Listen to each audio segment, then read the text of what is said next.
Shalom à tous, que l'Éternel Dieu vous bénisse, que l'Éternel Dieu vous garde.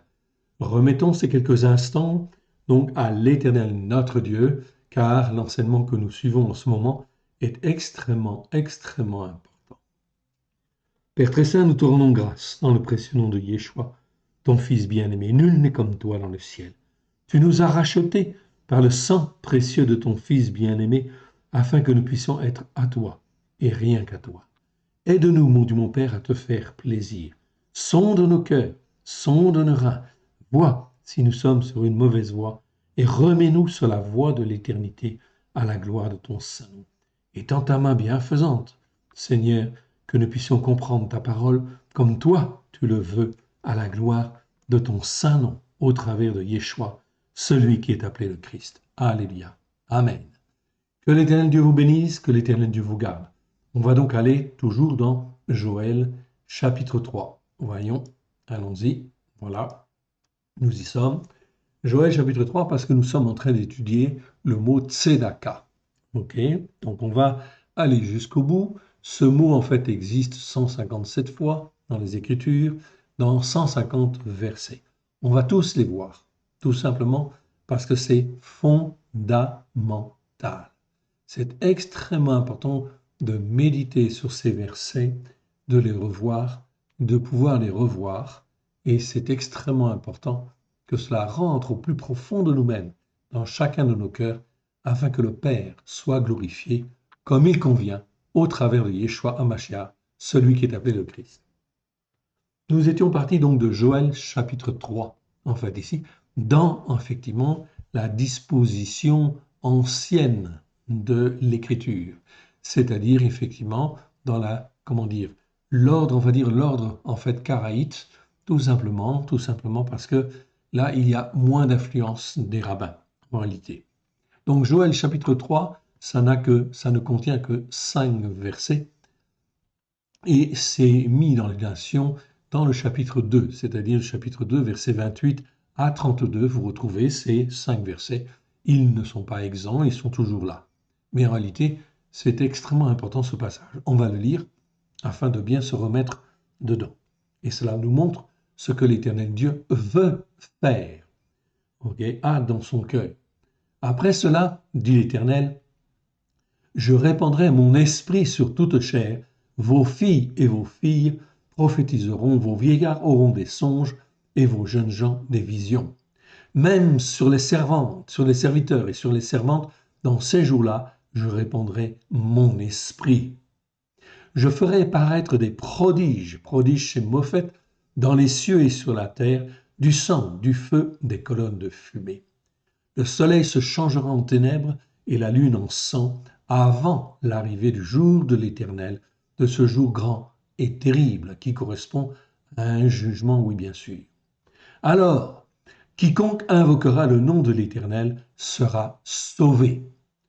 L'échappatoire, en fait ici, c'est pas le salut, Le salut c'est Yesha, ici c'est l'échappatoire, donc c'est Pelata en fait en hébreu. L'échappatoire à tout ce qui va arriver sera sur la montagne de Tzion, donc pas n'importe où, sur la montagne de Tzion, pas sur telle autre montagne ou telle autre montagne ou telle autre montagne, non, ou colline, etc., non, sur la montagne de Tzion, c'est-à-dire qu'on est sur les enseignements de la Torah, des prophètes et des psaumes, à la lumière de Yeshua et la puissance de l'Esprit de Dieu, oui bien sûr, qui nous forme, qui nous façonne. Il faut donc monter sur la montagne de Tzion et à Yerushalayim, comme a dit l'Éternel, et parmi tous ceux qui échapperont, que l'Éternel appellera. C'est donc très très important, il y a donc une échappatoire, oui bien sûr. Ces versets faisaient suite aux quelques versets que nous avons lus dans le chapitre 2, en fait, ici. Je vais reprendre à partir du verset 23. Chapitre de Joël, chapitre 2, verset 23. Et vous, enfants de Tzion, donc on ne dit pas enfants catholiques, enfants protestants, enfants évangéliques, enfants ceci ou enfants cela, non. Enfants de Tzion, c'est-à-dire qui n'avaient que pour valeur la Torah, les prophètes et les psaumes, à la lumière de Yeshua HaMashiach, celui qui est appelé le Christ, par la puissance de l'Esprit de Dieu. Et vous, enfants de Tzion, qui êtes en fait des fils ou des filles de Tzion, Soyez dans l'allégresse et réjouissez-vous en l'Éternel, votre Elohim, car il vous donnera la pluie dans sa justice par la foi. Tzedaka. C'est donc le mot très très important ici, ça nous parle de justice par la foi. Je vous l'avais déjà expliqué, je vous en avais donné la définition. Il vous enverra la pluie de la première et de l'arrière-saison comme autrefois. Donc on n'a rien à craindre, oui bien sûr. Je rappelle Tzedaka, je vous le remontre, tout au moins en fin de compte les premières lignes, la définition pour que vous soyez bien ancré bon dessus. Tzedaka, au pluriel tzidkot,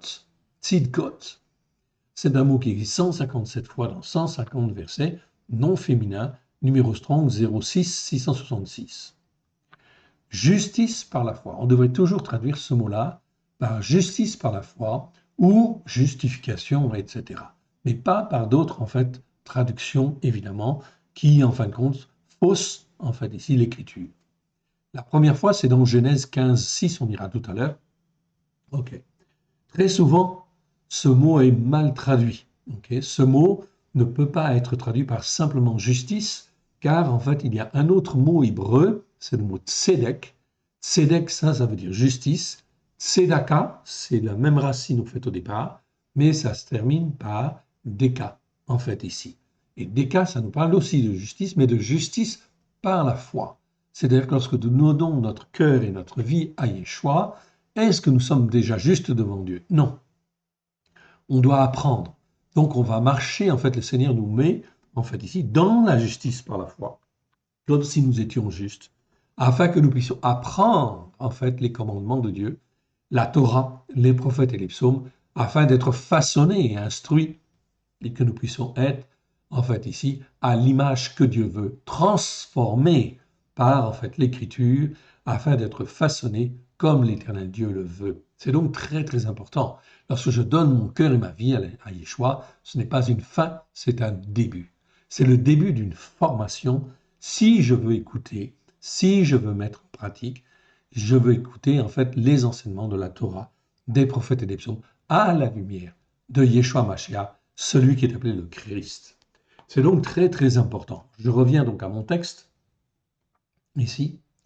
Ok. Donc ici, verset 23, je le reprends. Et vous, enfants de Sion, soyez dans l'allégresse et réjouissez-vous en l'Éternel, votre Elohim, car il vous donnera la pluie dans sa justice par la foi. Okay. Il vous enverra la pluie de la première et de l'arrière-saison comme autrefois. C'est-à-dire que nous n'avons rien à craindre. L'Éternel Dieu va ici nous équiper, nous donner la pluie nécessaire pour qu'on puisse comprendre. Les airs se rempliront de blé, les cuves regorgeront de mou et d'huile pour les enfants de Sion. Je vous remplacerai les années qu'ont dévoré la sauterelle, le yélek, le racil, le gazam, ma grande armée que j'avais envoyée contre vous. Oui, bien sûr. Donc Dieu avait envoyé des fléaux, oui, bien sûr, parce que les hommes et les femmes n'écoutaient pas. Mais maintenant que l'on écoute, que l'on veut faire la volonté de Dieu, alors l'Éternel va envoyer sa pluie, bien évidemment, afin de nous nourrir, de nous former, de nous façonner et de nous faire avancer. Verset 26, vous mangerez et vous vous rassasierez. Vous célébrerez le nom de l'Éternel, votre Elohim, qui aura fait pour vous des choses extraordinaires. Mon peuple ne sera plus jamais couvert de honte. Jamais couvert de honte. Et vous saurez que je suis au milieu d'Israël, que je suis l'Éternel, votre Elohim, qu'il n'y en a point d'autre, et mon peuple ne sera plus jamais couvert de honte. C'est donc extrêmement, extrêmement important de bien comprendre ce que l'Éternel Dieu veut faire avec chacun de nous. Toi qui m'écoutes, aujourd'hui, écoute bien ce que le Seigneur, veut faire. Il veut te former, il veut te façonner, il veut t'instruire, afin que tu puisses être un homme debout, une femme debout, afin de servir l'Éternel, là où il le veut et comme il le veut. Ok. Revenons, si vous le voulez bien, donc à Genèse 15, verset, ici. Ok. Verset, 6, tout simplement. Ok. On y va. Donc là, c'est en recherche et on y est. Donc, c'est le début. C'est la première fois où le mot tzedaka, apparaît. Je l'ai déjà vu dans les vidéos précédentes. On le rappelle ici pour bien initier et bien se caler. Avram eut foi, ou on aurait pu dire cru en l'Éternel. Ok, il crut en l'Éternel ou il eut foi. Le verbe, en fait, ici, est un ifil parfait. Donc, il a été fait pour croire, en fait, ici, tout simplement. Ok, et il a cru. C'est donc très bien. Donc, là, qu'est-ce qu'il est dit? Qu'est-ce qui est dit?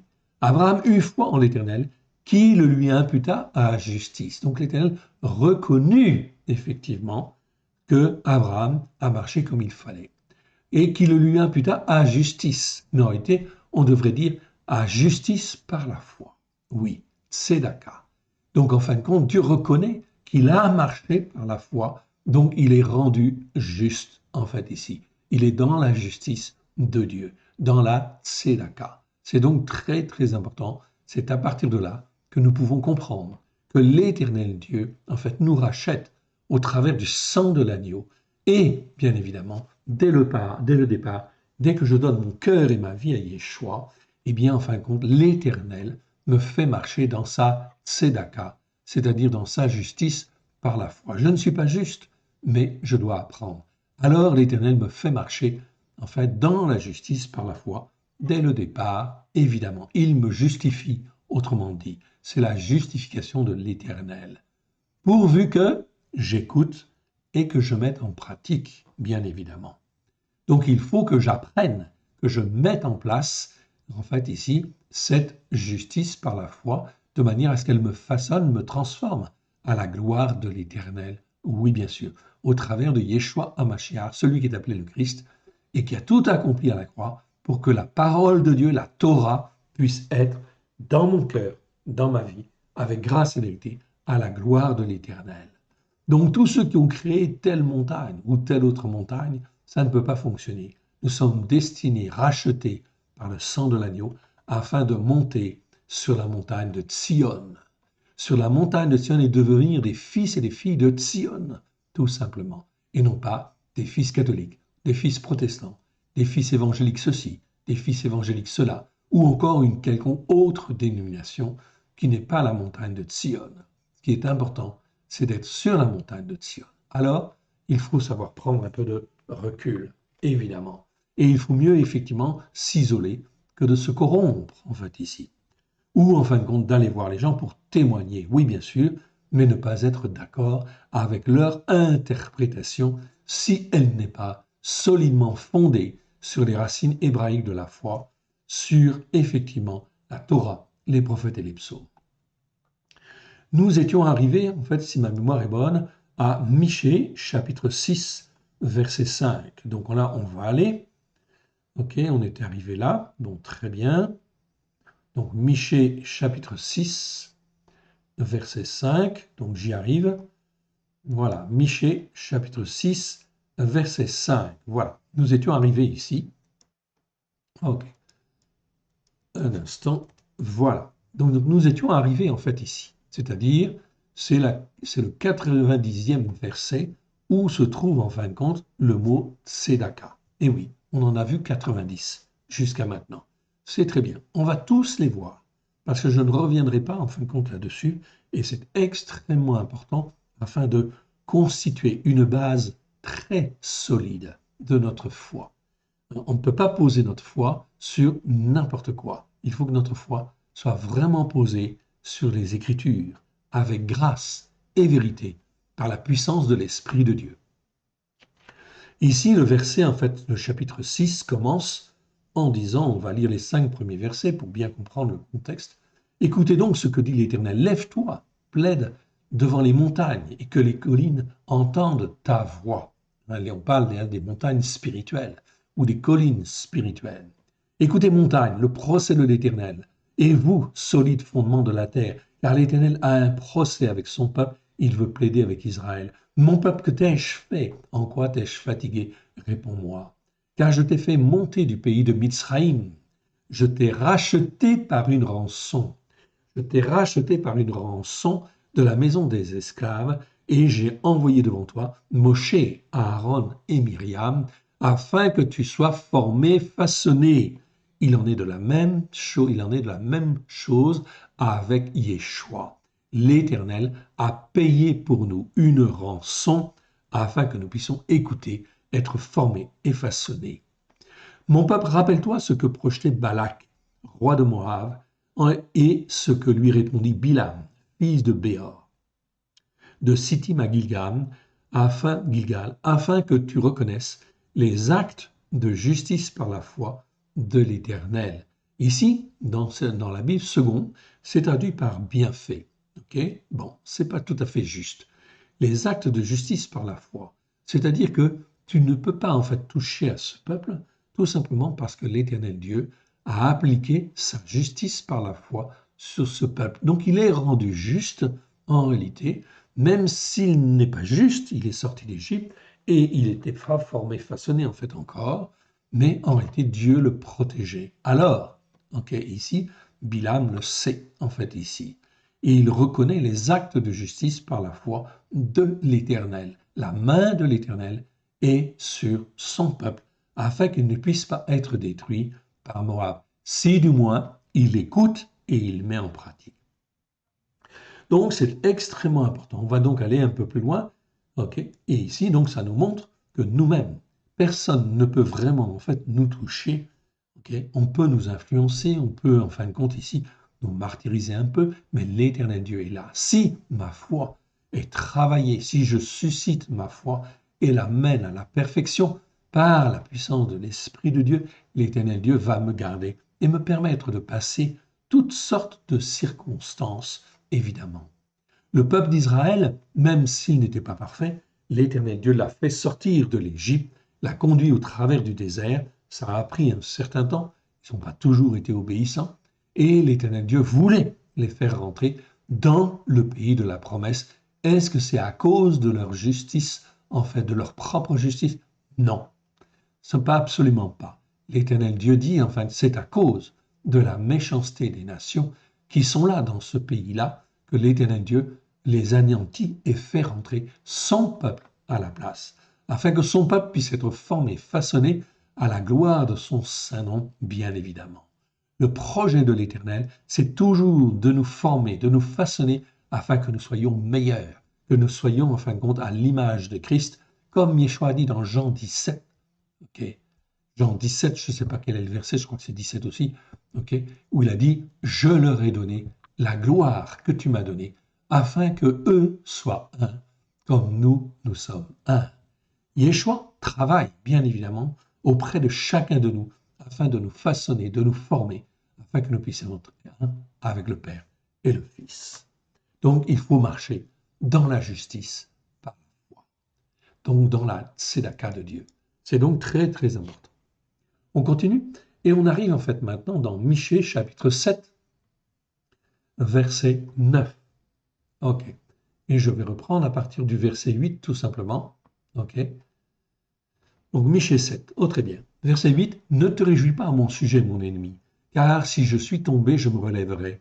Si je suis assise dans les ténèbres, l'Éternel sera ma lumière. » Verset 9, « Je supporterai l'excès violent de la colère de l'Éternel, puisque j'ai péché contre lui, jusqu'à ce qu'il défende ma cause et rende à mon égard un jugement favorable. Il me conduira à la lumière et je contemplerai sa justice par la foi. » C'est donc très important. L'Éternel Dieu ne veut pas en fait nous condamner, même si nous commettons une erreur ou des choses comme cela. Alors, on revient devant l'Éternel, vite fait. On s'agenouille, on en fait se repent et on recale en fait les choses. Nous avons toute l'Écriture, les enseignements de l'Écriture, de la Torah, pour nous enseigner à être droit devant Dieu et en fait à marcher selon un jugement juste. Il faut apprendre à avoir un jugement juste. C'est donc très important, ça c'est le mot mishpat, en fait il est très mal traduit la plupart du temps, comme le mot tzedaka, et effectivement, là on retrouve ces deux mots, effectivement. Donc là on parle de jugement favorable ou un jugement juste, jusqu'à ce qu'il rende à mon égard un jugement favorable ou un jugement juste, ça c'est le mot mishpat. Il me conduira à la lumière et je contemplerai sa justice par la foi. L'Éternel Dieu, même si nous ne sommes pas parfaits, veut nous améliorer, etc. et nous faire grandir. Si nous avons été appelés, nous ne devons jamais douter que l'Éternel Dieu est là, non pour nous terrasser, mais pour nous former, nous façonner. Si du moins nous apprenons à marcher avec humilité, avec simplicité de cœur, en reconnaissant nos erreurs. C'est donc très important. On continue. On arrive maintenant dans Zacharie, chapitre 8, verset 8. Ok. Verset 7, je reprends juste avant. Ainsi parle l'Éternel des armées. Voici, je délivre mon peuple du pays de l'Orient et du pays du soleil couchant. Je les ramènerai et ils habiteront au milieu de Yerushalayim. Ils seront mon peuple et je serai Elohim pour eux avec vérité et en fait ici justice par la foi. Donc je retrouve en fait ici le mot justice par la foi. Dans la traduction seconde, c'est traduit par droiture ici. Non, c'est pas le mot droiture car c'est un autre mot en fait en hébreu. Ici, il ne s'agit pas de droiture, il s'agit de justice par la foi. Je suis sujet à l'erreur et en fin de compte, je sais que je ne suis pas parfait, mais je veux marcher dans la justice par la foi parce que je sais que l'Éternel Dieu va me former, va me façonner, va m'instruire afin que je puisse être un bon témoin devant lui sur la montagne de Sion en réalité. On continue. On arrive maintenant dans Malachie chapitre 3, verset 3. Ok. Et on va reprendre à partir du verset 1, c'est très très important. Malachie chapitre 3, verset 1. Voici j'enverrai mon messager, il préparera la voie devant moi, et soudain entrera dans son temple le Seigneur que vous cherchez, et le messager de l'alliance que vous désirez. Voici il vient, dit l'Éternel des armées. De qui parle-t-on là? On parle en fin de compte de Jean le Baptiste. Et oui, c'est en fait le messager qui va être envoyé, le messager de l'alliance, de l'ancienne alliance en réalité, qui a été faite à Abraham, Isaac et Jacob. Donc ce n'était pas une nouvelle alliance pour créer des nouvelles montagnes spirituelles. Non, c'est pour en fin de compte réveiller la montagne de Sion sur la terre. Verset 2. Qui pourra soutenir le jour de sa venue? Qui restera debout quand il paraîtra? Car il sera comme le feu du fondeur, comme la potasse des foulons. Verset 3. Il s'assiera, fondra et purifiera l'argent. Il purifiera les fils de Lévi. Il les épurera comme on épure l'or et l'argent. Et ils présenteront à l'Éternel des offrandes simples, selon la justice par la foi. Ok? Donc là, on voit en fin de compte très très bien un renouvellement qui est annoncé. Ce renouvellement est annoncé au travers de Jean le Baptiste, oui bien sûr, et effectivement, c'est Yeshua qui vient juste après, parce que c'est lui le messager de l'alliance. Oui bien sûr, de quelle alliance? De l'alliance qui a été faite avec Abraham, Isaac et Jacob. On revient toujours en fin de compte aux premières choses, évidemment. C'est donc extrêmement en fait important. Je ne lis pas la suite en fin de compte de ce chapitre, vous la connaissez déjà en partie, mais c'est extrêmement important. On continue, on arrive dans Malachie chapitre 3, verset 20, ou Malachie chapitre 4, verset 2, dans les versions en fait françaises. Mais pour vous qui craignez, attendez, on va reprendre en fin de compte. Ouais. Mais pour vous qui craignez mon nom, se lèvera le soleil de la justice par la foi, et la guérison sera sous ses ailes. Vous sortirez et vous sauterez comme des veaux d'une étable. Ici, en fin de compte, ce n'est pas simplement justice, c'est le soleil de la justice par la foi. C'est donc très très important. Nous sommes justifiés au travers du sang de l'agneau. C'est donc très important. C'est conforme à l'Écriture, conforme à ce qui a été annoncé dans le prophète, en fait ici, Malachie, oui bien sûr. Okay. Le verset en fait 4.1 disait, ou 19, car voici le jour vient, ardent comme une fournaise, tous les orgueilleux et tous les méchants seront comme du chaume. Le jour qui vient les embrasera, dit l'Éternel des armées, il ne leur laissera ni racine ni rameau. Depuis 2000 ans, mon frère, ma sœur, l'Éternel Dieu est en travail. Tout orgueilleux et tout méchant seront comme du chaume. Même s'ils vivent, peu importe, ils ne résisteront pas. Verset 4, 3 ou 21, en fait, ici. Vous foulerez les méchants, car ils seront comme de la cendre sous la plante de vos pieds, au jour que je prépare, dit l'Éternel des armées. Regardez bien, verset suivant, verset 22 de ce chapitre 3 de Malachie, ou 4, 4 dans les versions des nations. Souvenez-vous de la Torah de Moshe, mon serviteur, auquel j'ai prescrit en Horeb pour tout Israël des lois et des jugements, ou des jugements justes. Voici, je vous enverrai Élia, et oui, c'est Jean le Baptiste, le prophète avant le jour de l'Éternel, avant que le jour de l'Éternel n'arrive, ce jour grand et terrible. Il y a donc un jour grand et terrible qui vient, mon frère, ma sœur. Il convient donc de se préparer, bien sûr, et de monter sur la montagne de Sion, évidemment, en écoutant la parole de Dieu avec grâce et vérité, et en écoutant les commandements de Dieu, ses lois, ses règles, avec grâce et vérité. Là, on parle bien de la Torah, oui, bien sûr. Donc la Torah n'est pas à remettre en question, absolument pas. Pour tout Israël, des lois et des jugements justes. Voici, je vous enverrai Élia, le prophète, avant que le jour de l'Éternel n'arrive, ce jour grand et redoutable. Il ramènera les cœurs des pères à leurs enfants et le cœur des enfants à leurs pères, de peur que je ne vienne frapper le pays d'interdit. Mon frère, ma sœur, l'Éternel Dieu, ici, nous avertit, et il veut que nous avertissions à droite et à gauche. L'Éternel Dieu ne veut pas, en fait, frapper le pays d'interdit. Oui, bien sûr, il veut sauver. L'Éternel Dieu veut sauver, bien évidemment. Et dans les temps qui sont où nous sommes là, eh bien, effectivement, l'Éternel Dieu veut sauver, partout, à droite et à gauche. Voilà pourquoi il faut témoigner autour de nous. Ne pas être d'accord avec les personnes, leur interprétation, bien sûr, mais témoigner, évidemment. Et rester dans son lieu secret, effectivement, se tenir à part, en fait, ici, de toutes les influences et de toutes les mauvaises collines. Rester sur la montagne de Sion. Oui, bien sûr. La montagne spirituelle de l'Éternel Dieu, afin d'être un fils et une fille de Sion à la gloire de l'Éternel. C'est donc là quelque chose de très, très, très important. Il faut donc faire attention.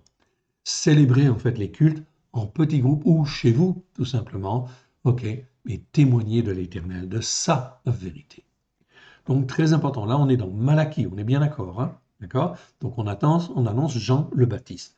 Donc Jean le Baptiste n'a jamais annoncé, en fait ici, une nouvelle religion, certainement pas, mais un renouvellement de l'esprit. Maintenant, nous arrivons dans les psaumes.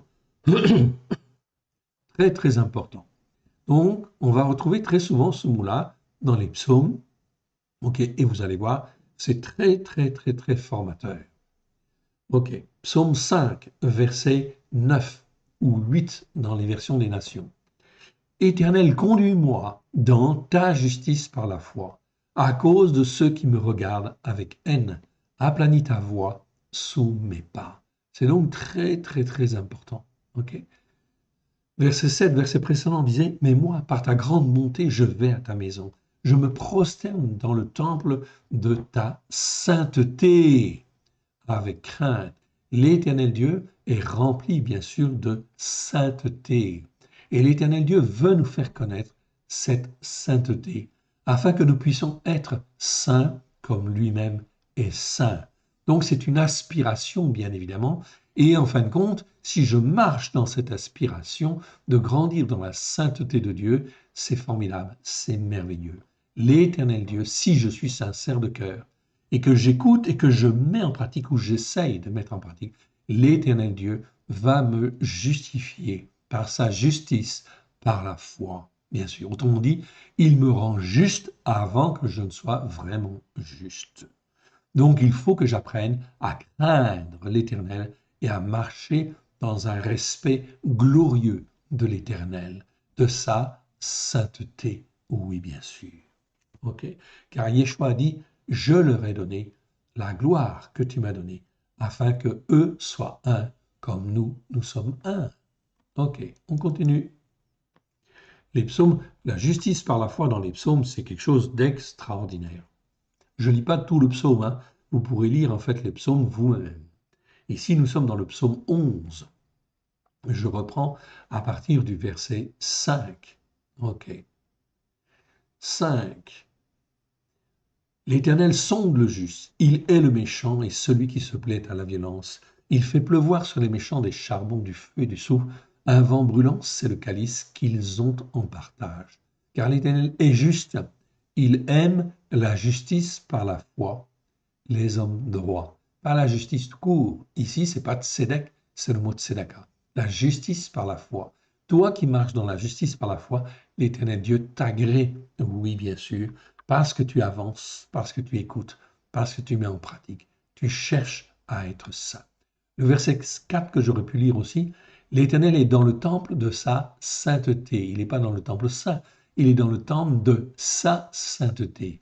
L'Éternel a son trône dans les cieux. Ses regards, ses yeux regardent, ses paupières sondent les fils d'Adam. Ok.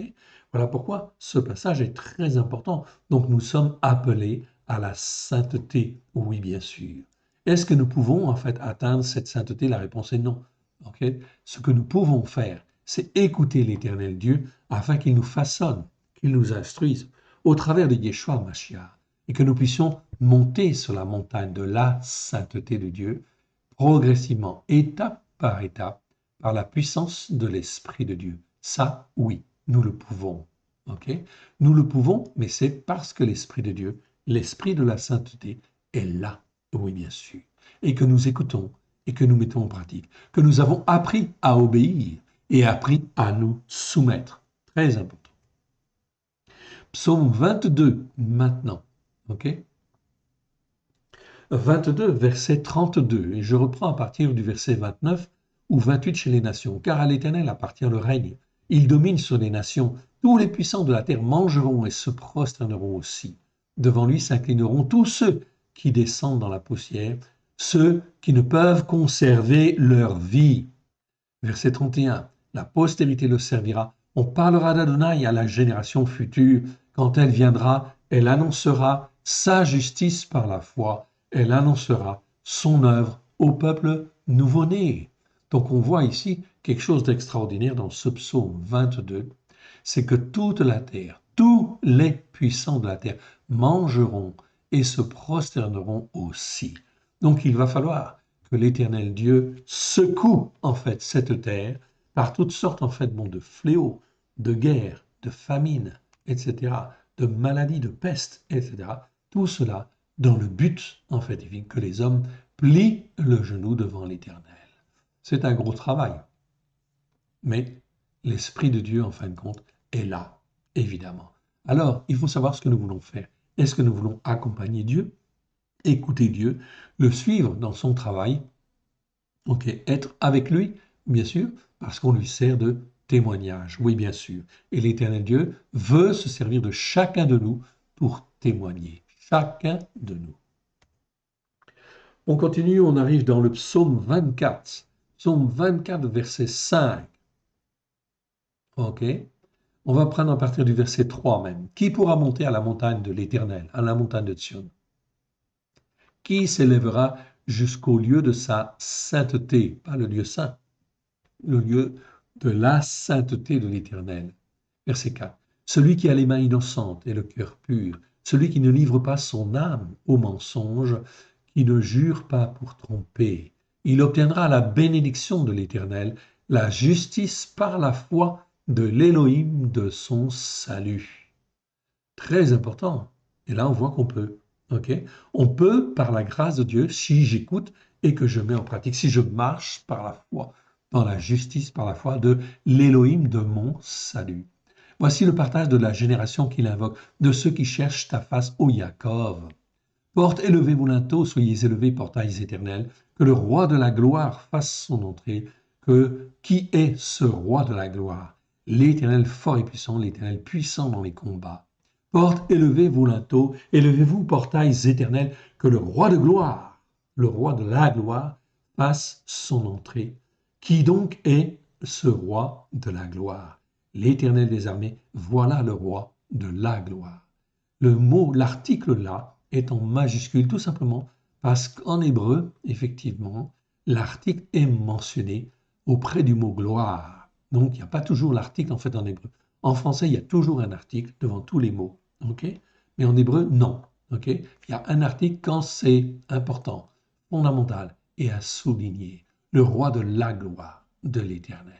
Est-ce qu'on veut faire partie de la gloire de l'Éternel? Oui, bien sûr. OK? À n'en pas douter. Alors, laissons-nous guider et apprenons l'obéissance et la soumission. On continue, on arrive dans le psaume 31. 31, en fait, ici, OK, vous le voyez là. Il est dit, en fait, 31, verset 2, en fait, 1 chez les nations. Ô Éternel, je cherche en toi mon refuge, que jamais je ne sois confondu. Arrache-moi du danger dans ta justice par la foi. Oui, bien sûr, très bon, c'est très bien.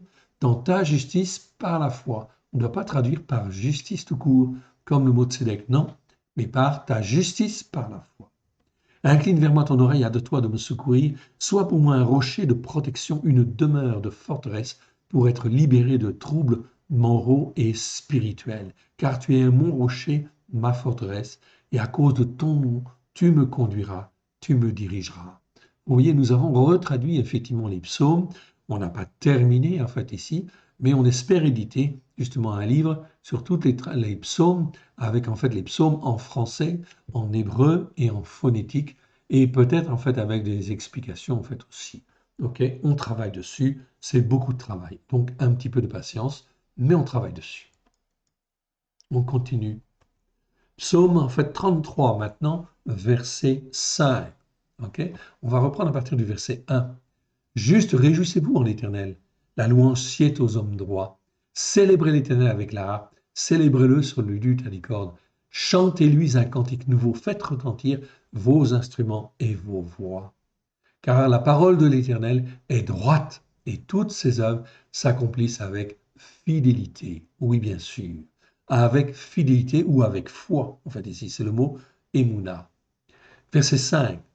Il aime la justice par la foi. Ah, voilà. Il aime, Dieu dit en fait ici, il aime la justice par la foi. Okay? C'est-à-dire que l'on marche dans sa justice par la foi. Et le jugement juste, okay? La bonté de l'Éternel remplit la terre. C'est vraiment très clair. Okay? Maintes fois, ces versets sont répétés en fait, dans les Écritures. L'Éternel Dieu a donné la justice par la foi aux croyants afin qu'ils puissent être assurés, marcher dans une foi ferme, bien évidemment, et qu'il apprenne à avoir un jugement juste, mishpat. C'est donc très important, c'est pour ça que l'Éternel Dieu dit ici, il aime la justice par la foi et le jugement juste. La bonté de l'Éternel remplit la terre. Amen. Donc c'est très très important. Je vous encourage même à lire tout le psaume, évidemment, hein, psaume 33. Okay, mais là, je n'ai pas le temps de le lire, en fait, ici. Ce serait trop long si je lisais tous les psaumes, mais ils sont merveilleusement intéressants. Psaume 36. Okay. Le psaume 36, en fait, ici, c'est un psaume sur le méchant, en réalité. Okay. On parle, en fin de compte, du méchant. Okay. Le méchant qui, en fait, ici, tombe dans l'injustice. Oui, bien sûr. Et c'est mal traduit, effectivement, dans nos Bibles. OK? Alors, en fin de compte, je vais reprendre quand même le psaume depuis, en fait, le début ici. OK, parce qu'il est trop important. Psaume 36, vous allez voir la différence entre le juste et le méchant. Et il faut corriger les erreurs. Il y a beaucoup d'erreurs, en fin de compte, dans ce psaume de traduction. La déclaration de la transgression d'un méchant est au fond de son cœur. La terreur d'Élohim n'est pas devant ses yeux. Très bien, ça c'est bon. OK. Car il se flatte à ses propres yeux dans son iniquité. Là, c'est le mot avon. Très bien. Ici, c'est le mot avon que vous voyez là, je vous l'agrandis. OK, c'est bien en fin de compte iniquité. On est d'accord. OK?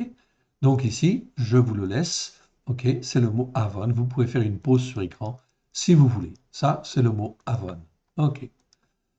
Dans son iniquité pour assouvir sa haine. Les paroles de sa bouche sont injustice. Ah, ici, en fin de compte, ce n'est pas le mot avon. Ce n'est pas iniquité. C'est le mot aven. Aven, ça nous parle toujours d'injustice. C'est un niveau au-dessus. Quand je suis dans l'avon, en fait ici, je suis dans l'iniquité, l'Éternel Dieu peut effectivement me laver de mes péchés, de mes transgressions, de mes iniquités. Les Écritures, en fin de compte, sont très claires là-dessus. Très, très claires. Par contre, quand je suis dans la veine, en fait ici, la veine, ok, ce n'est pas avon.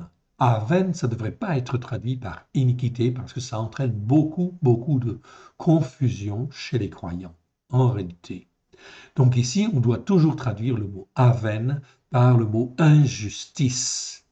alors les choses sont claires. Quand je suis dans l'injustice ou quand les hommes sont dans l'injustice, ils ne sont pas sauvables. Okay? Ils ne peuvent pas accéder au salut. Il y a des hommes comme cela. Voilà pourquoi l'Éternel Dieu veut nous exercer à en fait avoir un jugement juste afin de discerner si les hommes marchent dans l'iniquité ou en fin de compte dans l'injustice. Les paroles de sa bouche sont injustice, avène et tromperie. Il renonce à agir avec sagesse, à faire le bien. Ici, en fin de compte, donc je réduis, en fait ici, mais retenez bien ce mot avène. Nous l'avons corrigé ici dans ce psaume. Ok, c'est pour ça que je tiens à le lire en fait entièrement, parce qu'il est important pour vous. Vous pourrez donc en fait ici le mémoriser si vous voulez. Ok, je vous mets le titre en fait également. Donc verset 4, les paroles de sa bouche sont injustice et tromperie.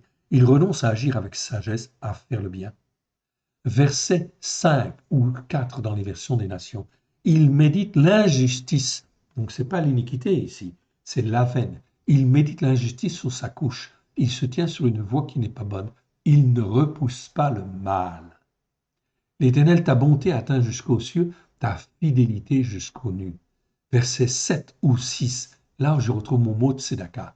Ta justice par la foi est comme les montagnes de Dieu, tes jugements sont comme le grand abîme. Ô Éternel, tu soutiens les descendants d'Adam et les bêtes. Verset 8. Combien est précieuse ta bonté, ô Élohim! À l'ombre de tes ailes, les fils d'Adam cherchent un refuge.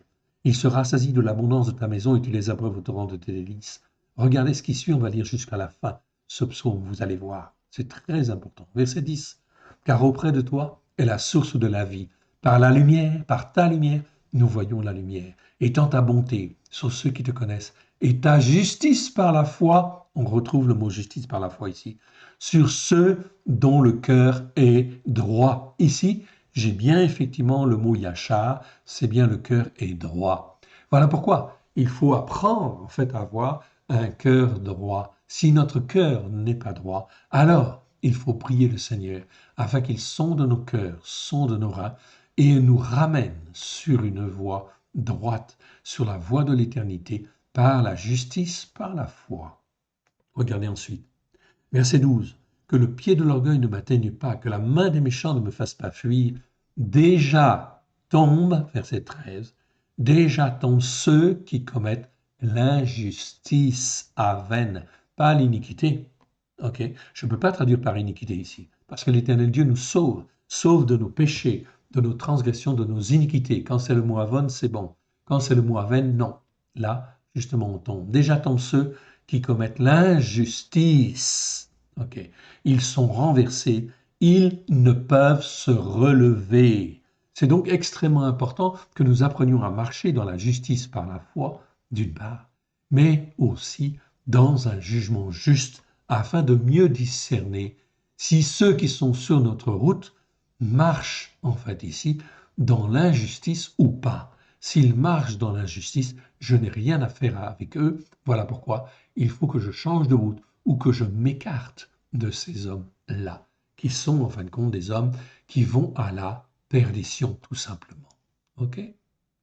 C'est donc très important. Relisez en fait ce psaume, je vous l'ai donné, afin que vous puissiez faire pause et le regarder. Vous pouvez vérifier en fait ici la traduction. Nous avons collé en fait au plus près de la traduction. Ok. On continue. Ok. Donc on a vu le mot de Tzedaka en fait ici dans le verset 7. Le mot de Tzedaka dans le verset 11, donc il existe 3 fois dans ce psaume 36. Là, j'arrive dans le psaume 40, 40, verset 11. Ok.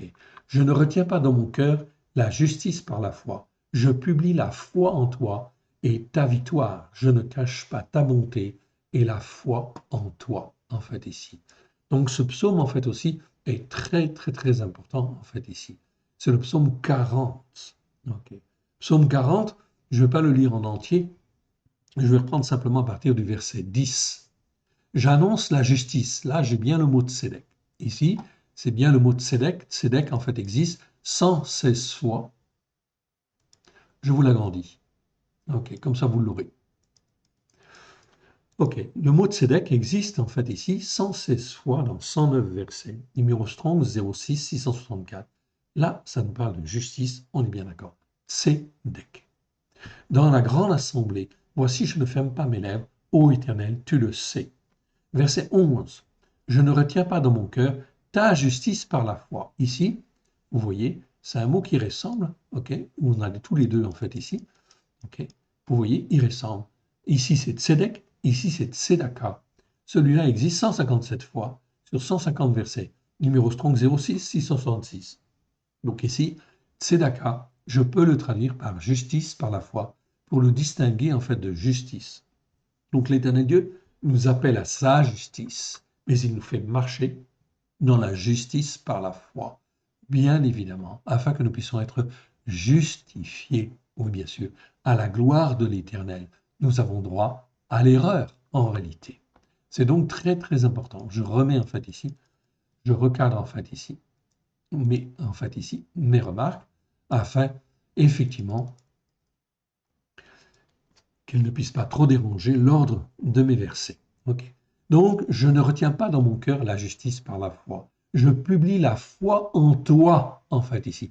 Non pas ta vérité, c'est traduit dans la version seconde par ta vérité. Non, je publie la foi en toi. Je marche en fin de compte par la foi et je montre en fait aux uns et aux autres que je marche dans la foi en l'Éternel qui me justifie au travers du sang de l'agneau afin que je puisse marcher dans, en fait ici, la justice par la foi.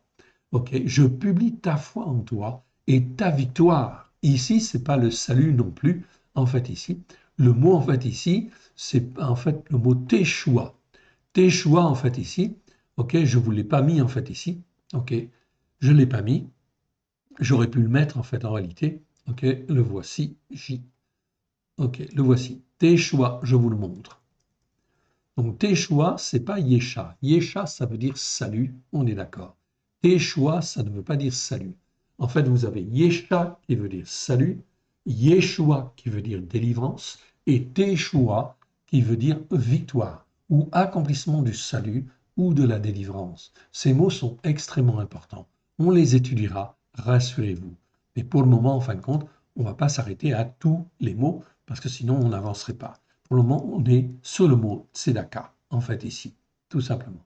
Donc, je reviens à mon mot tzedaka, ici, et je recale, en fait, ici, mes versets, tout simplement, pour qu'ils soient dans le bon ordre, en fait, ici, tout simplement. OK. Je ne me cache pas de ta bonté, et ça, je le réduis, en fait, aussi, parce que ce n'est pas la bonne place. OK. Voilà. Donc, je ne retiens pas dans mon cœur ta justice par la foi. Je publie la foi en toi et ta victoire. La victoire que tu vas me donner, bien évidemment. Je ne cherche pas ta bonté, ok, je ne cache pas ta bonté, et la foi en toi, bien sûr, ici. C'est pas la fidélité, c'est traduit dans le second par fidélité. C'est le mot emuna. Emuna, en fait, ici, très, très, très important, en fait, ici. Ok, très important. Dans la grande assemblée. Donc, j'apprends ainsi, en fait, aux autres. Je témoigne que je marche dans la foi et que je veux marcher dans la foi parce que l'Éternel Dieu me justifie au travers du sang de l'agneau, à la gloire de son Saint-Nom. Voilà pourquoi je peux en fait ici témoigner. Toi, Éternel, tu ne me refuseras pas tes compassions, ta bonté et ta vérité me garderont toujours. Car des maux sans nom m'environnent, mes iniquités m'atteignent et je ne puis en supporter la vue. Elles sont plus nombreuses que les cheveux de ma tête et mon cœur m'abandonne. Veuille me délivrer, ô Éternel. Éternel, viens en hâte à mon secours. Okay. Donc ici, le psalmisme, en fait ici, okay, il parle bien en fin de compte de ses iniquités. Okay. Et c'est David en réalité. Hein, c'est David qui parle. Donc il dit en fait mes iniquités. Donc vous voyez qu'on peut vivre avec ses iniquités et être dans la justice par la foi, comme c'est indiqué en fait ici, bien sûr. Cela me rassure, parce que l'Éternel Dieu ne veut pas me condamner. Si du moins j'écoute et que je mets en pratique, si du moins je cherche à avancer, je cherche à obéir et je cherche à me soumettre à l'Éternel. C'est une condition sine qua non, très importante et fondamentale, bien évidemment. J'espère que, que vous comprenez bien. Ok, on continue et on va dans le psaume 51. Maintenant, 51, verset 16, ou 14 dans les versets des nations. Ô Elohim, Elohim de ma victoire. Ici, c'est pas salut, c'est le mot Teshuah que je vous ai montré tout à l'heure. Ok? C'est Elohim de ma victoire. Ok? Ou de ma délivrance accomplie. L'Éternel Dieu a tout accompli au travers de Christ Yeshua. Donc, par le sang qui a coulé, ok, non seulement j'ai la délivrance, mais j'ai la délivrance accomplie. J'ai la victoire en réalité que l'Éternel Dieu me donne. Il me lave complètement, en fait, ici, de tous mes péchés, de toutes mes transgressions, de toutes mes iniquités, pourvu que j'écoute et que j'apprenne et que j'avance. Elohim de ma victoire, délivre-moi du sang versé, et ma langue célébrera ta justice par la foi. Ok. Donc là, c'est vraiment, en fin de compte, absolument merveilleux. On a plein de raisons de louer cette justice par la foi que l'Éternel Dieu nous donne, cette justification que l'Éternel Dieu nous donne au travers du sang de l'agneau. Pourquoi on n'en parle pas plus dans les églises, etc. Tout simplement parce qu'on est faussé dans les enseignements, tout simplement. Il faut espérer qu'on puisse en parler un jour. On continue, on va dans le psaume 69, verset 28. Psaume 69, verset 28 ou 27 chez les nations. Ajoute des iniquités à leurs iniquités, qu'ils n'aient point part à la justice par la foi. Okay? Donc là, on parle en fin de compte des méchants, des adversaires qui s'acharnent contre nous. Oui, bien sûr. Et donc là, c'est, si ma mémoire est bonne, c'est David en fin de compte qui parle. Je vérifie, ok, juste une seconde, ok. Je vérifie, et oui, c'était bien un psaume de David, vous voyez, ici. Psaume 69, c'est bien un psaume en fin de compte de David. Okay? Et David dit en fait ici, à cause de ses persécuteurs, de ses adversaires, qui veulent le faire tomber en fait ici, eh bien en fin de compte, l'Éternel Dieu écoute la prière de David. Et David dit très clairement, en fait ici, qu'il condamne ses adversaires, parce qu'ils n'écoutent pas Dieu, ils ne veulent pas écouter Dieu. Ils ne veulent pas plier le genou devant l'Éternel. Alors, que devons-nous faire vis-à-vis de ces personnes? Ok? Eh bien, regardez ce que, en fait, ici, David dit. L'opprobre me brise le cœur, je suis malade. J'attends de la pitié, mais en vain, des consolateurs, et je n'en trouve aucun. Ils mettent du fiel dans ma nourriture, et pour apaiser ma soif, ils m'abreuvent de vinaigre. Que leur table soit pour eux un piège et un filet au sein de leur sécurité. Que leurs yeux s'obscurcissent et ne voient plus et fait continuellement chanceler leurs reins. Répands sur eux la rage due à ton indignation et que la fureur de ta colère les atteigne. Que leur demeure soit dévastée, qu'il n'y ait plus d'habitants dans leurs tentes. Car ils persécutent celui que tu frappes. Ils racontent les souffrances de ceux que tu blesses, ajoutent des iniquités, qu'il n'ait point part à ta justice par la foi. Voyez comment David prie là. Et pourtant, c'était un homme juste devant l'Éternel, parce qu'il savait juger, il savait marcher en fin de compte dans la justice par la foi, et il savait juger. Il a appris à juger. Verset 29. Donc David dit ici que ces méchants-là, qu'ils soient effacés, qu'ils persévèrent, en fait ici, à ne pas écouter, à ne pas mettre en pratique, qu'ils soient effacés du livre de vie et qu'ils ne soient point inscrits avec les justes. Moi, je suis malheureux et souffrant, Elohim, que ta délivrance me relève. Je célébrerai le nom d'Elohim par des cantiques, je l'exalterai par des louanges, car cela est agréable à l'Éternel, plus qu'un taureau avec des cornes et des sabots. Les humbles le voient et se réjouissent. Vous qui cherchez Elohim, que votre cœur vive. Donc, on peut dire ici, tout le monde, il n'est pas beau. Tout le monde, il est, en fait, tout le monde, il n'est pas beau, tout le monde, il n'est pas gentil. Ok? Donc, c'est très important, en fin de compte, de faire attention. Ok? Il ne faut pas être miséricordieux vis-à-vis du méchant. Quand je dis le méchant, c'est celui qui persévère à ne pas écouter, qui persévère à être méchant, justement, à être un adversaire de Dieu. Nous n'avons rien à faire avec ces hommes-là et ces femmes-là. Voilà pourquoi il convient de se séparer, d'apprendre à discerner comme l'Éternel Dieu le veut. Voilà pourquoi l'Éternel Dieu veut nous apprendre à avoir un jugement juste devant l'Éternel. Ok. On continue et on va dans le psaume 71. Psaume 71, où là il est dit, versets 1 et 2, Ô Éternel, je cherche en toi mon refuge, que jamais je ne sois confondu. dans ta justice par la foi, ôte-moi, arrache-moi de la mort, incline vers moi ton oreille et sauve-moi. Verset 3. Sois pour moi un rocher qui me serve d'asile, où je puisse toujours me retirer. Tu as résolu de me sauver, car tu es mon rocher et ma forteresse. Verset 4. Mon Élohim, arrache-moi de la main du méchant, de la main de l'homme inique et violent. Car tu es mon espérance, Adonai, Adonai l'Éternel. En toi, je me confie dès ma jeunesse. En toi, je me confie dès ma jeunesse. Donc c'est donc très important. On voit comment, en fait, ici, les psalmistes, ils parlent. Okay, ici, ce n'est pas David, okay, mais c'est un des psaumes, bien évidemment. Il faut apprendre à distinguer le juste du méchant. Oui, bien sûr. Ok, là, je suis dans le psaume 71, un peu plus loin, en fait, ici, verset 15. Ok. Verset 15, ma bouche publiera ta justice par la foi et ta victoire chaque jour, car j'ignore quelles en sont les bornes.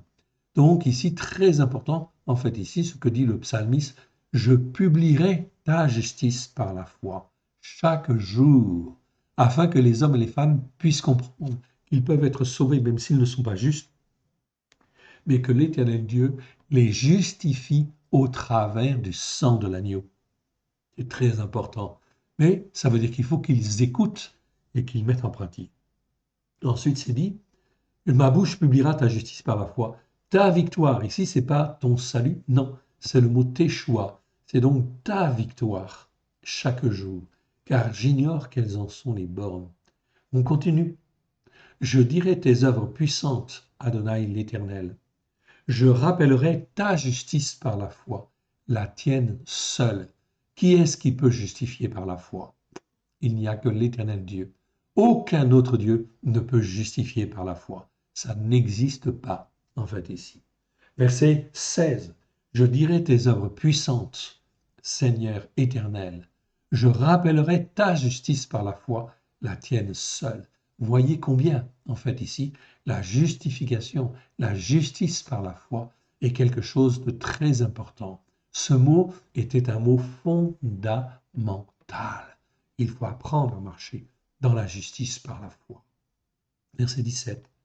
Ô Elohim, tu m'as instruit dès ma jeunesse, jusqu'à présent j'annonce tes merveilles. Ne m'abandonne pas, ô Elohim, même dans la blanche vieillesse, afin que j'annonce ton bras, à la génération présente, ta puissance à la génération future. Et oui, jamais, mon frère, ma sœur, je n'ai entendu dans une église, un pasteur ou un prédicateur qui parlait de la justice par la foi, bien évidemment, de la justification de ce mot de Tzedaka. Non, on en parle dans la Brit Hadasha. Tout à fait juste, c'est tout à fait d'accord. On en parle dans le Nouveau Testament. Nous l'avons effectivement, en fin de compte, si relevé. Et dans notre traduction, ici, nous avons corrigé les mots et on trouve bien la justice par la foi. On trouve bien la tzedaka, la justification. Mais en réalité, ça existait déjà depuis Abraham. Depuis Abraham, bien évidemment, la justification par la foi, elle existait. Genèse chapitre 15, verset 6. Alors, on nous a menti sur tout l'Ancien Testament. Oui, bien sûr. Dans les enseignements, tous les enseignements ont été erronés, falsifiés, tout simplement pour justifier la montagne catholique, pour justifier la montagne protestante, pour justifier les collines évangéliques ou les montagnes évangéliques, comme vous voulez. En tout cas, ces montagnes-là seront détruites parce qu'elles ne sont pas posées sur, en fait, ici, la tzedaka, les racines hébraïques de la foi. On continue et on arrive, en fait, ici au verset 19. Ta justice par la foi, ô Elohim. Regardez bien, en fait, ici. Tzedaka, ici, ta justice par la foi. Ô Elohim, atteint jusqu'au ciel. Tu as accompli de grandes choses, ô Elohim, qui est semblable à toi. Donc là, on voit très très bien que la justice par la foi, c'est quelque chose d'extraordinairement puissant, bien sûr. Ça atteint la sainteté de l'Éternel. Oui, bien sûr, puisque ça veut nous amener à la sainteté de l'Éternel. Donc, elle est extrêmement grande, puissance. Et l'Éternel Dieu nous fait progresser dans cette justice par la foi, si nous écoutons et si nous mettons en pratique. Verset 20.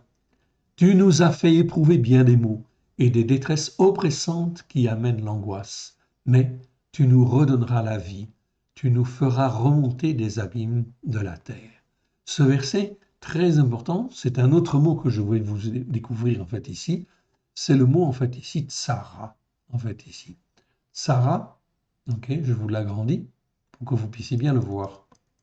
Ok, voilà.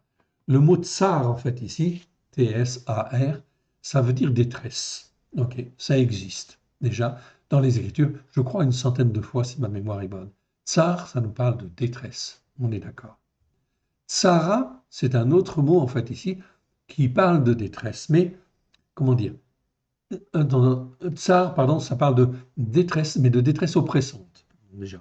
Ok, détresse oppressante, comme en fin de compte des phénomènes qui arrivent, ce sont des détresses oppressantes, comme le Covid-19, etc., ou en fin de compte une guerre. En fait, ici tout ça, ce sont des détresses oppressantes. Okay, le fait qu'il y ait la guerre en fait en Ukraine, c'est une détresse oppressante pour toutes les régions effectivement voisines. On comprend très très bien. Okay, s'il y avait la guerre en fait ici en Europe, eh bien, ce serait une détresse oppressante. Elle est vraiment proche, bien que, en fait, ici, le monde, en fait, d'une manière générale, en fait, ici, toutes les nations sont proches les unes des autres et les tensions vont augmenter.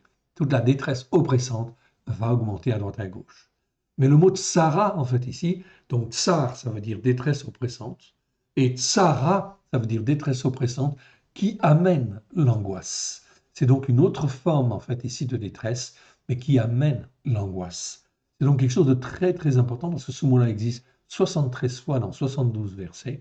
C'est ce que en fait les nations ont en fait traduit dans le Nouveau Testament par tribulation, sans savoir en fait tout simplement. Les tribulations, c'est quoi? Ce sont en réalité des détresses oppressantes qui amènent l'angoisse, tout simplement. Ok. Donc ici le mot tribulation, maintenant on sait effectivement ce que ça veut dire effectivement dans les Écritures en étant fondé sur la Torah, les prophètes et les psaumes. C'est pour ça que nous avons corrigé dans ce Nouveau Testament, bien sûr, en fait, les textes, de manière à ce que, justement, les uns et les autres puissent comprendre. Donc l'Éternel Dieu nous délivre toujours. Quand je lui appartiens, je suis à lui, effectivement. Eh bien, le Seigneur promet qu'il nous délivre de toutes les détresses oppressantes et de toutes les détresses oppressantes qui amènent l'angoisse. Ok. Tu nous as éprouvés ici. Donc je diminue ça, je rétablis en fait ici. Ok. Donc ici, tu as fait éprouver bien des maux et des détresses oppressantes qui amènent l'angoisse. Mais l'Éternel Dieu veut sauver, veut en fin de compte ramener les choses, si du moins les uns et les autres veulent écouter. S'ils ne veulent pas écouter, ils vont chuter, ils vont tomber. Mais tu nous redonneras la vie, tu nous feras remonter des abîmes de la terre. Relève ma grandeur, console-moi de nouveau, et je te louerai au son du luth, je chanterai ta vérité. C'est pas fidélité ici, c'est émettre, c'est le mot vérité. Je chanterai ta vérité, mon Elohim, et je célébrerai avec la harpe le Saint d'Israël. En te célébrant, j'aurai la joie sur les lèvres, la joie dans mon âme que tu as rachetée par une rançon. Mon frère, ma sœur, nous sommes en 2023. Nous avons été rachetés par une rançon. Cette rançon s'appelle Yeshua, oui, bien sûr. Nous avons été délivrés, en fait, ici, tout simplement parce que l'Éternel Dieu a voulu nous racheter. Il nous avait dans son cœur. Voilà pourquoi nous ne devons pas faire n'importe quoi maintenant. Verset 24. Ma langue chaque jour célébrera ou publiera ta justice par la foi, car ceux qui cherchent ma perte sont honteux et confus. Voilà donc un psaume qui nous rappelle bien effectivement, en fait ici, le sens en fait ici de certains mots qu'il nous faut effectivement nous rappeler afin d'être fortifiés comme l'Éternel Dieu le veut. On continue. Amen. Ok, et on va maintenant dans le psaume 72. C'est un psaume de Salomon. Elohim, ok, psaume 72, verset 1. Elohim donne tes jugements au roi et ta justice par la foi au fils du roi. Vous voyez, Salomon, il savait ce que c'était qu'en fait les jugements justes. Et il savait bien sûr, en fin de compte, ce que c'était que marcher dans la justice par la foi. La preuve, il le dit lui-même. Ok. Donc, effectivement, nous sommes en 2023 et beaucoup de gens ne savent pas, en fait, ici. Alors, résultat des courses, il faut apprendre, il faut réapprendre. L'Éternel Dieu est là et la puissance de son esprit est là pour nous façonner, nous former et nous instruire.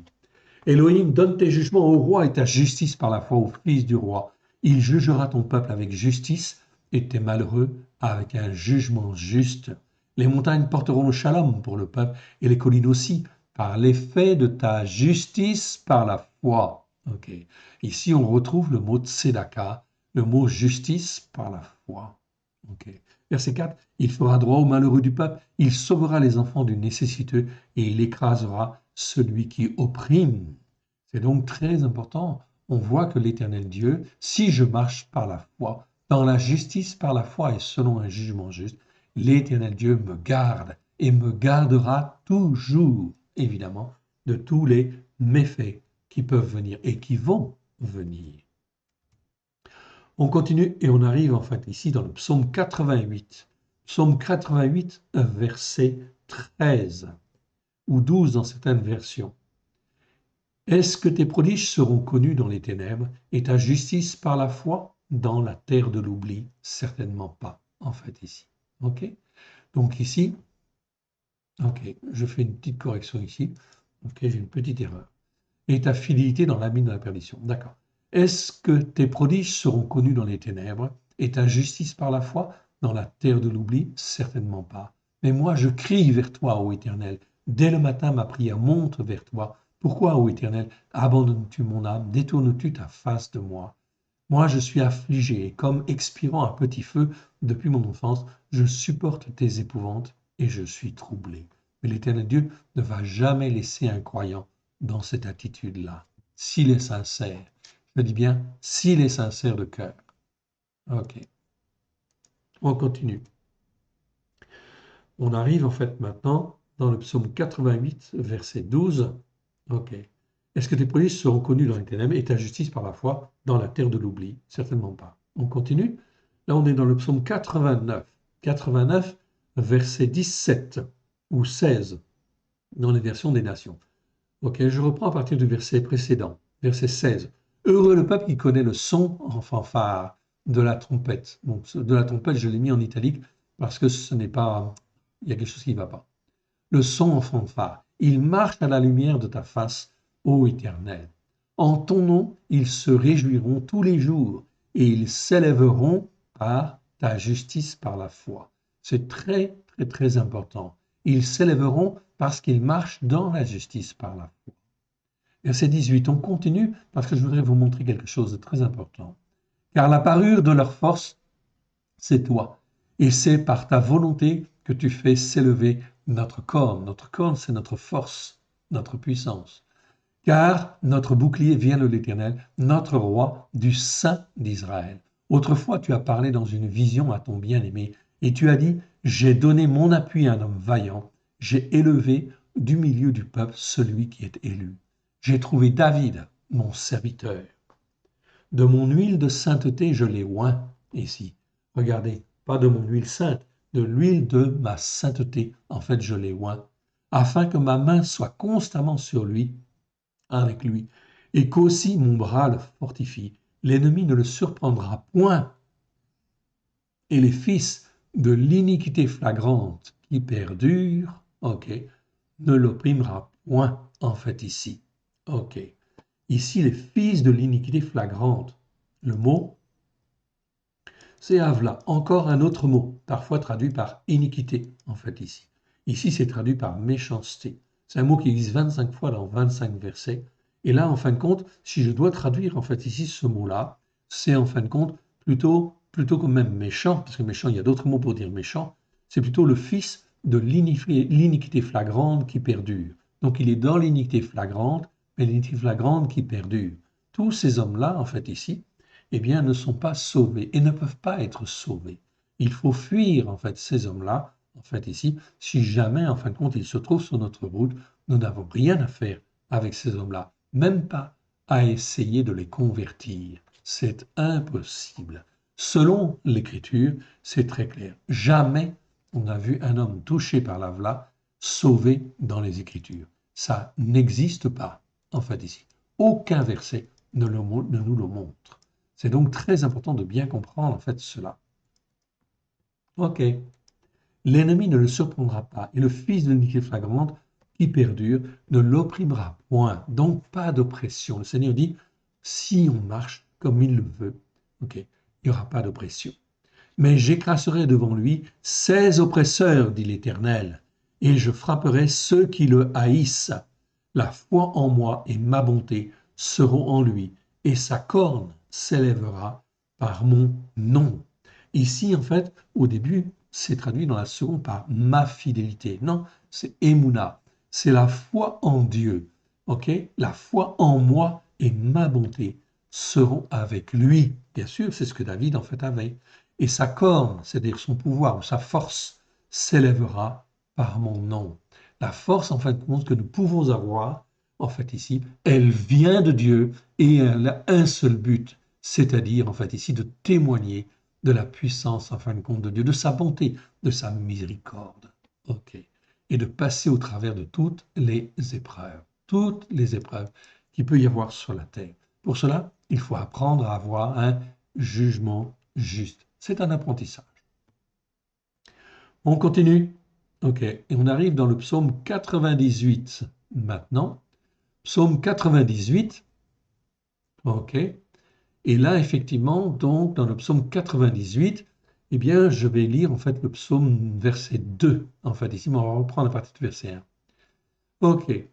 On continue. Car il a fait des prodiges, sa droite et le bras de sa sainteté lui sont venus en aide. Ok. Donc, psaume 98. Chantez à l'Éternel un cantique nouveau, car il a fait des prodiges, sa droite et le bras de sa sainteté lui sont venus en aide. L'Éternel a manifesté sa délivrance. Ici, c'est pas en fin de compte le mot Yesha. En hébreu, c'est le mot Yeshua, comme le nom de notre Seigneur Yeshua, tout simplement. Ok? Il a manifesté sa délivrance. Ok? C'est un clin d'œil en fait à Yeshua. Ok. Il a manifesté sa délivrance. Il a révélé sa justice par la foi aux yeux des nations. Ça nous donne en fin de compte une vision totalement différente, bien sûr, quand on corrige en fait le sens de certains mots. Verset 3. Il s'est souvenu de sa bonté et de sa fidélité envers la maison d'Israël. Toutes les extrémités de la terre ont vu la délivrance de notre Elohim. Là, c'est effectivement le mot Yeshua, qui n'existait pas Yesha, donc ça ne doit pas être traduit par salut. C'est la délivrance de notre Elohim. C'est un clin d'œil, justement, à notre Seigneur. Nous sommes en 2023, ok? Yeshua est venu il y a 2000 ans déjà, ok? Eh bien, vous pouvez être assuré que la délivrance, toutes les extrémités de la terre ont vu la délivrance de notre Elohim, ont vu la Yeshua de notre Elohim. C'est-à-dire, ils ont vu et ils verront Yeshua. Donc l'Éternel Dieu va faire les choses pour que Yeshua soit glorifié sur cette terre. C'est donc quelque chose d'absolument fantastique. On veut faire partie justement de ces fils et de ces filles de Tzion qui vont voir toutes ces choses évidemment arriver sur la terre. L'Éternel Dieu est aux commandes. Alors, écoutons et mettons en pratique. Psaume 99, verset 4. Qu'on célèbre la force du roi qui aime le jugement juste. Tu as affermi la droiture. Là, c'est bien le mot droiture, effectivement. Donc là, c'est le mot yosher, donc on trouve le mot droiture. Tu as affermi la droiture. Tu exerces en Jacob le jugement juste. Et oui, là, c'est mishpat. Donc c'est pas la justice ici, là. Second traduit par justice, non. Le jugement juste, en fait, ici. Mishpat, ça veut dire le jugement juste ici. Et la justice par la foi, c'est Daka, et non pas l'équité. C'est traduit par l'équité. Non, ok. C'est justice par la foi. Verset 5. Exaltez l'Éternel, notre Elohim, et prosternez-vous devant son marchepied. Il est saint. Moshe et Aaron, ok, parmi ses serviteurs, et Shemuel parmi ceux qui invoquaient son nom, invoquèrent l'Éternel et les exauça. C'est pas merveilleux? Psaume 99. Ok, on va reprendre à partir du verset 1. L'Éternel règne, les peuples tremblent. Il est assis sur les chérubins, la terre chancelle. L'Éternel est grand dans Sion. Vous voyez, on retrouve le mot Sion ici. Donc là, ça fait référence justement à la montagne de la sainteté, à justement, en fin de compte, ceux qui écoutent et qui mettent en pratique les commandements de Dieu et qui sont sur la montagne, en fait, ici, de la sainteté, de Sion en réalité, et non pas sur telle montagne ou telle autre montagne. Non, il faut venir à l'Éternel.